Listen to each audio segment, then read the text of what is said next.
بسم اللہ الرحمن الرحیم۔ کریم صلی اللہ علیہ وآلہ وسلم نے ارشاد فرمایا کہ ایک فقیہ، ایک عالم شیطان پر 1000 عابدوں سے بھاری ہے۔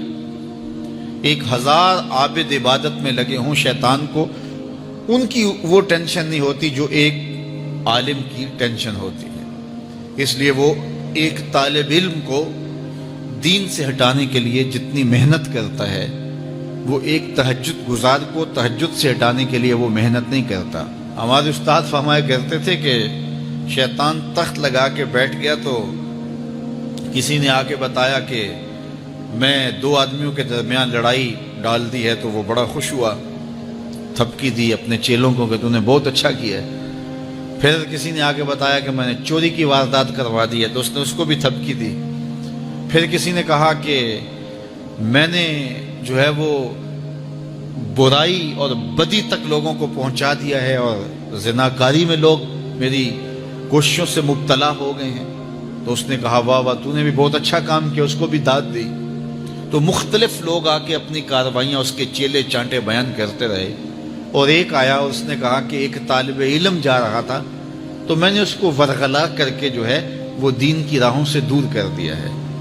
تو وہ پڑھنے جا رہا تھا لیکن اس نے اپنا رخ بدل لیا، تو وہ اچھل پڑا۔ تو باقیوں نے کہا کہ ہم نے اتنے بڑے بڑے کام کیے ہیں، یہ تو ایک معمولی کام تھا۔ اس نے کہا تمہیں نہیں پتا یہ کتنا بڑا کام کر کے آیا ہے۔ تو شیطان انسانوں کے روپ میں بھی ہوتا ہے۔ تو بعض اوقات جو علم پڑھنے والے ہوتے ہیں ان طلباء کو شیطان بھی وسوسہ اندازی کرتا ہے، اور بعض لوگ بھی کہتے ہیں جی تمہارا مستقبل کیا ہوگا۔ دینی طلباء کے لیے بڑے مسائل ہوتے ہیں، وہ کہتے ہیں تمہارا مستقبل کیا ہوگا۔ مستقبل سمجھا کس کو ہے؟ 45 سال زندگی کل ہے، ٹوٹل جو زندگی ہماری، یہ ایوریج زندگی نکالی ہے، کسی کی 60 سال بھی ہو جاتی ہے، لیکن ایوریج کہتے ہیں 45 سال یہاں زندگی ہے۔ اس میں چوتھا حصہ یا تیسرا حصہ تو سو کے گزرتا ہے نا، 8 گھنٹے بھی دن رات میں سوئیں آپ، تو 45 سال زندگی میں سے 15 سال نکل گئے، باقی 30 سال رہ گئے زندگی کے۔ اس میں بھی 8 سال بچپن کے نکال لو۔ وہ میرے ایک دوست نے بڑا حساب لگا کے نا، تو وہ کہتا ہے 16 سال بچتے ہیں ٹوٹل۔ اگر 45 سال ایوریج زندگی ہے تو جو زندگی گزرتی ہے بھرپور وہ 16 سال ہے۔ تو میں کہتا ہوں کہ 1 سال جو ہے وہ یہ سیلفیوں کا بھی نکال لو، یہ بھی ہر جو ہے وہ آدھے گھنٹے کے بعد 5 منٹ یہ بھی صرف ہوتے ہیں۔ تو 15 سال 16 سال ٹوٹل زندگی ہے، اس کو مستقبل سمجھا جاتا ہے۔ اصل مستقبل کون سا ہے؟ اللہم ان العیش عیش الآخرہ۔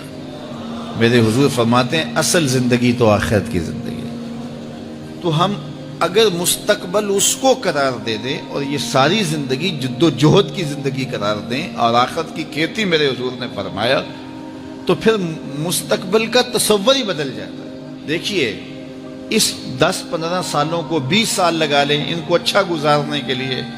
ایک انجینئر ہے، ایک ڈاکٹر ہے، اور مختلف علوم و فنون کا حاصل کرنے والا ایک بزنس مین ہے، کتنی محنت کرتا ہے۔ جوانی جیسے حسین لمحے وہ دن رات ایک کر کے گزار دیتا ہے۔ عزیزوں کی شادی قریب ہے لیکن وہ نئی شادی پہ پہنچا جی، بس وہ اس کا بڑا حساس معاملہ ہے تعلیم کا، تو اس نے خوشیاں چھوڑ دیں، عیدیں چھوڑ دیں، گھر سے دور رہا، کیوں جی میرا مستقبل سنور جائے۔ اپنے کیریئر کو بنانے کے لیے، اپنے کاروبار کو کھڑا کرنے کے لیے کس محنت کے اندر اس نے صرف کیے، اور مستقبل کتنا ہے، اور وہ بھی آرام سے نہیں پھر بیٹھ جانا، اس محنت کے بعد پھر اس مستقبل کے اندر بھی محنت مسلسل باقی رہے گی۔ لیکن وہ جو زندگی ہے جو حقیقی مستقبل ہے اس میں عمل نہیں ہے، حتیٰ کہ اس میں نمازیں بھی نہیں ہیں۔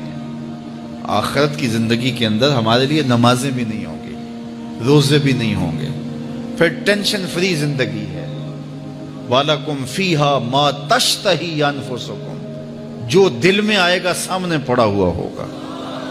یہاں تو حسرت میں زندگی گزر جاتی ہے نا کہ یہ چیز مجھے مل جائے، اور ملتی اس وقت ہے جب اس کی خواہش ہی ختم ہو چکی ہوتی ہے۔